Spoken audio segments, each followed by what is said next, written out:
তওবার দোয়া অসুস্থ ব্যক্তিকে তওবা করানোর জন্য মসজিদের ইমাম সাহেবকে খবর দিয়ে নিতে হয়, মুয়াজ্জিন সাহেবকে খবর দিয়ে নিতে হয়।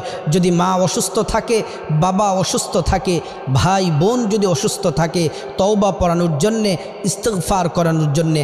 আজকে আপনাদের সামনে এমন একটি ছোট্ট দোয়ার কথা বলবো, এটা হচ্ছে তওবার শ্রেষ্ঠ দোয়া। এই দোয়াটি যদি পড়তে পারেন, আল্লাহ তাআলা জীবন যৌবনের সমস্ত গুনাহগুলো আল্লাহ তাআলা মাফ করে দিবেন।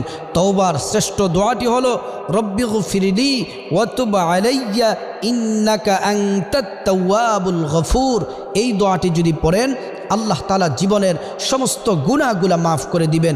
অসুস্থ যেই থাকুক, আপনার মা বাবা ভাই বোন যে অসুস্থ থাকে, বারবার এটাকে পড়তে বলবেন।